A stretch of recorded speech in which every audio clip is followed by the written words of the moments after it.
11.4 could be shifted conics. Conic sections are parabolas, ellipses, and hyperbolas. And just cross sections of things. Okay, so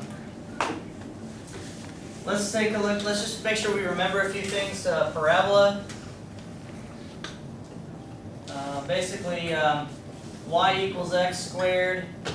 Really, it's 4p y equals x squared. And we've learned that 4p gives us our focal diameter.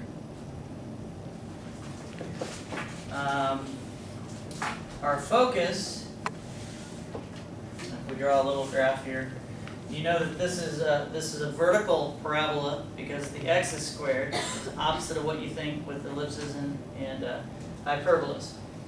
And so if the x is squared and the parabola opens up and down, we started with our center at the origin. We had a directrix. This is y equals, in this case, going to be negative p, because this distance is p. How do you find p? By taking this coefficient and dividing it by 4. So 4p equals something, you divide by 4, you get this distance. Same thing with the focus. This is also p, distance from the center. That's important for when we shift the center. Today we're shifting the center up and down or left and right or a combination of the two. So you have to know p to be able to get the directrix equation and to find the focal point. I'm trying to think what else is there. Oh, focal diameter, focus, forgetting something. Well, the vertex on a parabola is the center. So let's take a look at a shifted parabola here. So I'm just going to put the x squared on the left side to begin with. Oops, sorry, hold on.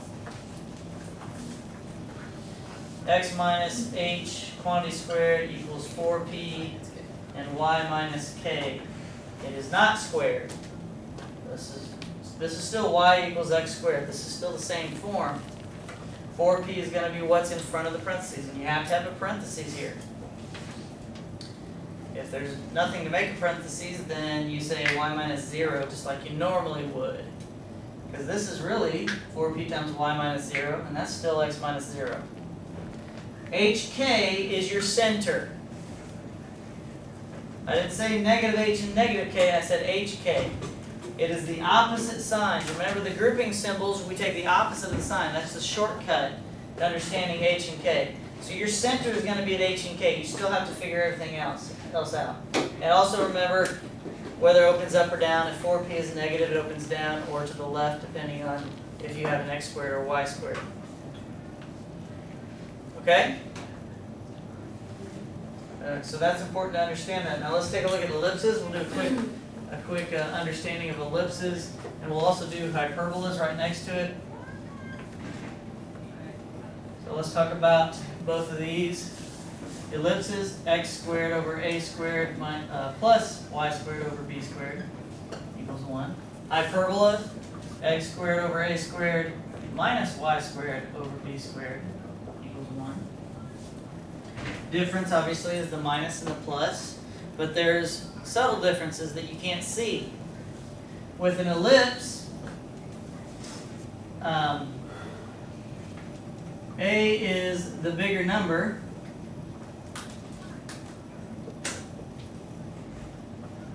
b is always smaller, and is under the major axis. So again, this is just a review. So if the a squared was under the y squared, then it would be a vertical ellipse. Thank you. So a is always the bigger number. So these positions are variable. Oops. And the x and the y are fixed. X squared is always first and y squared is always first. But if the bigger number is underneath the y squared, then we have a vertical ellipse. Got it? All right, as opposed to the hyperbola, these are fixed. And the top is variable. meaning the y squared could be here, but a squared is always in this position. Okay? Another thing, you find a, b, and c. And in an ellipse, you have a squared equal to b squared plus c squared.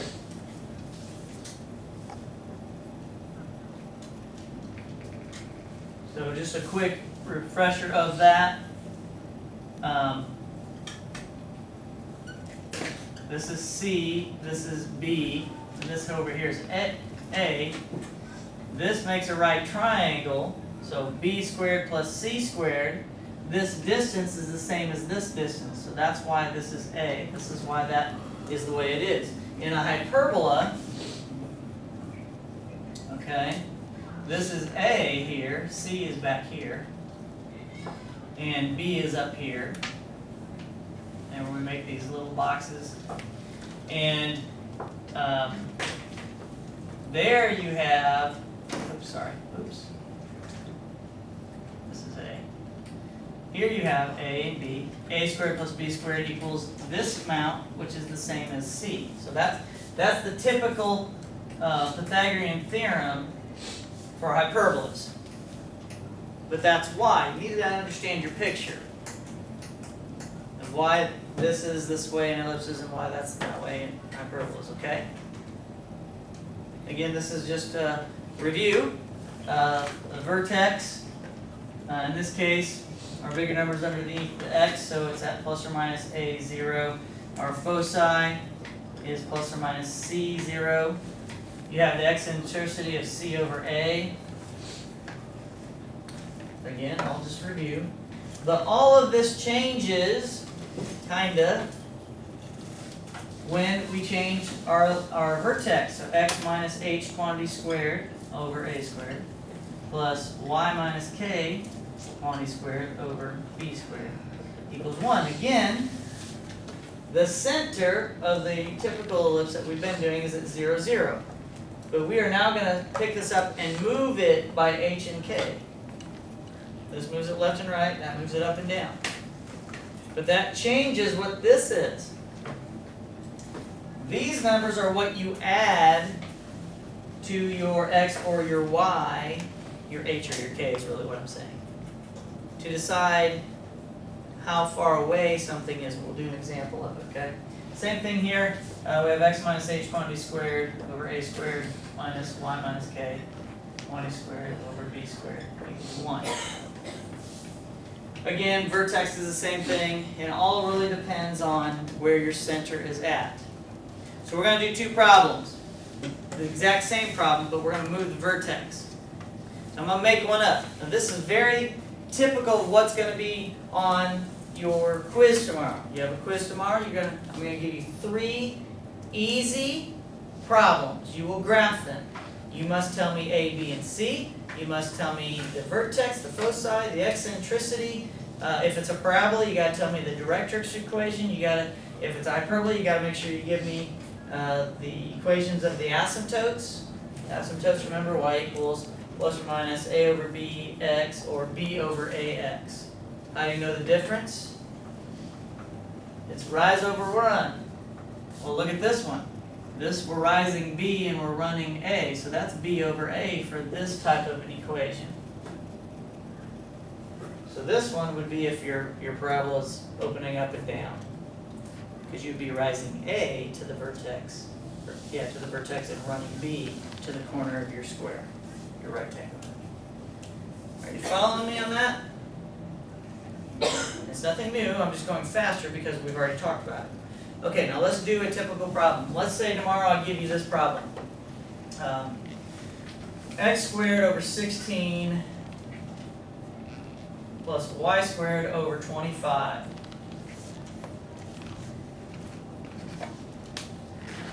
equals 1. Okay, so first of all, what do you notice about this? What can you tell me? Equals 1. Yes, it equals 1. Very good. It's an ellipse, which means what?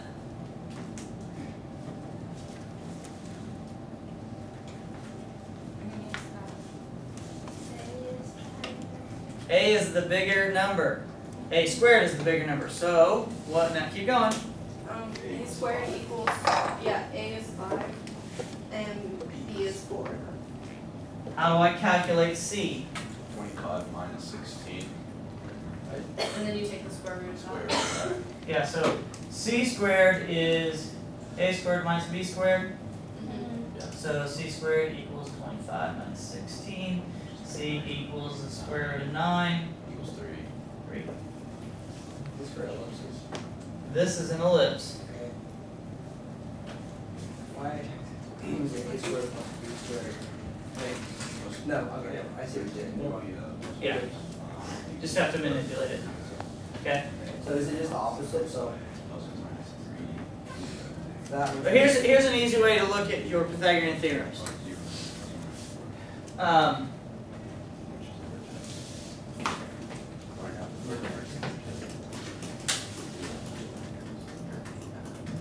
I don't want to confuse you. I'll just show you a couple different things, and you have to figure it out. You have to choose which one you're going to remember. Notice I have A, B, and C, A, B, and C. And it's a plus for each one. The issue with an ellipse is A is by itself. With hyperbolas, and here's how you remember it. The hyperbola is the typical Pythagorean theorem. The ellipse is where A is by itself. That's one way you can remember it. You can do the subtraction if you wanted. A squared minus B squared equals C squared. That's an ellipse, right? A squared minus the B squared equals the C squared. Notice they're the same, except the ellipse has the minus and hyperbola has the plus. Yeah, that's what. Right. But don't confuse that with this. Well, I was just saying, it can be. I mean, that's Right. That's not always adding, right? That can be subtraction. This? Yeah. But Yes. That's subtraction. This That is was always addition for ellipse. okay, that's what I meant. And then you didn't. When you do the A plug A Oh, squared, right. you said switch. Right? Yeah. But again, like you're saying, you have to manipulate it with what's been given. But just to start with whatever it is, remember which one it is. And then change it. Okay. We have A, B, and C. Now what do you know? What else do you know just by looking at the equation? The vertex is plus or minus 5, 0. That's right. Plus or minus 5, 0. So I'm going to draw this all over here. Vertex is plus or minus. 5, 0. No, it's 0, 5. 0. Because it's Why is that? Because it's Y. This is y. And then the foci. Both sides plus or minus 3. Yeah. And then And this is what you'll say on the test. and the vertices are plus or minus 36 4, plus 0. or minus 4, 0. The minor verses, yeah. All right. Almost a circle. Not quite. It's oblong. I didn't really draw the scale. Okay. Is that all you need for an ellipse? You got them all up there. That's good. What if I were to do this?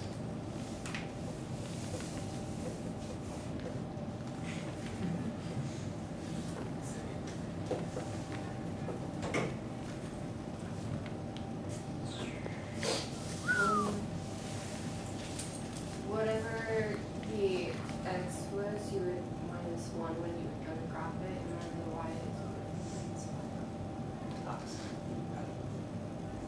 plus 5. Go to the right one Yeah. and down 5. Here's your center. Go right one and down 5. That's your center. That means, where are my vertices? So think of it like this. You don't have to draw that. Actually, I don't want you to draw Maybe that. 5 from the center out and then 4.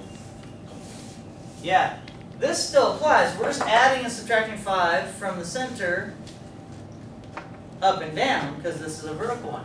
So actually, there is the top part. 1, 2, 3, 4, 5. There's the bottom part. And these are still plus or minus 4 from the center. So this one's over here. This one's right there. So what happened? It shifted to the right one and down 5. That's it. Everything else is the same. But you're not drawing this first. You're given this, and a lot of times what you can do is you have to think to yourself, okay, so what is the vertex? The vertex, it'd be neat if you just drew the typical one, because then you could just say, well, I'm adding, subtracting this and that to the answers. But you're not necessarily given this. I mean, if you wanted to, you could draw this, the original first, and then on top of it draw what I'm really wanting, because it'd be easier if you did it that way, but it takes time. The other way is to look at this and say, okay, the center is at 1, -5, so that means my vertex is plus or minus 5 up and down. So if I'm at -5, then the top vertex is going to be where? At 1, 0. I'm still on that vertical line of 1. And the other vertex is what? Let's say the center's -5. I got to go down 5 more, so 1, -10. Notice I now have 2 points for my vertices. Right? That's what you did. It wasn't so hard until I did it this way, right? But that's how you got to think of it. You got to think of where your center is and you go, okay, hold on a second. How do I actually find my coordinates?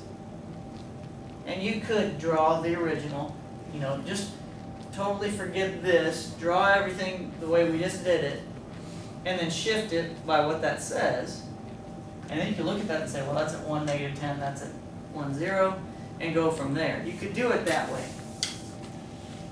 You should be able to do it just without doing this original part. You should be able to figure this out by just thinking through it.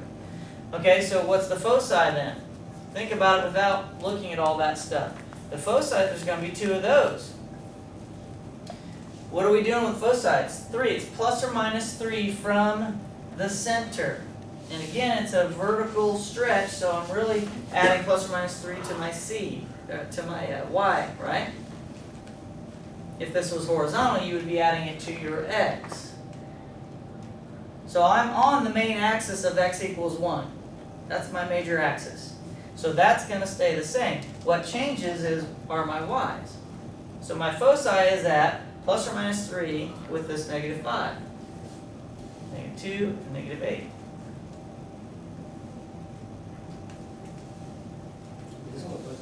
Yes. No. This is not a quiz one. I'm just giving you 3 basic ones tomorrow. Okay? But this is your homework. Listen to me. So this is very important. You have learned how to graph a parabola, an ellipse, and a hyperbola. You are today learning how to move it left and right and up and down and a combination of the 2.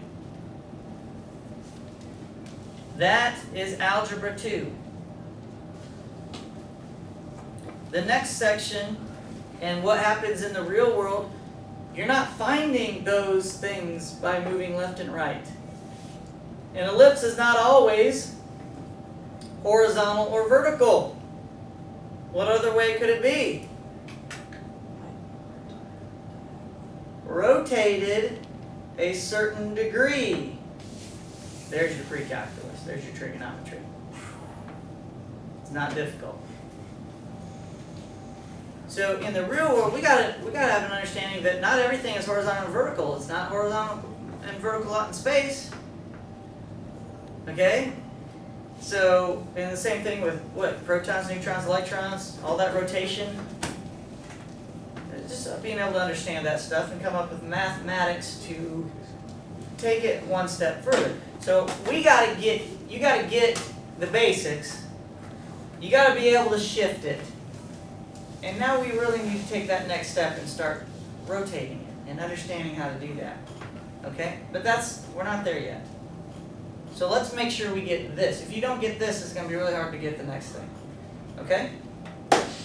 Questions? Alright, so here's your assignment. What page is it? 740. I don't have my notes. 750. 756? Sure. Guys, I need to know what it is. Who's got their book?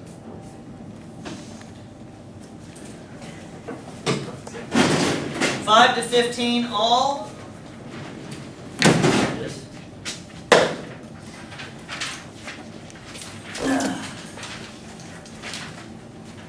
756, 5 to 15 all, and 23 and 25. There you go.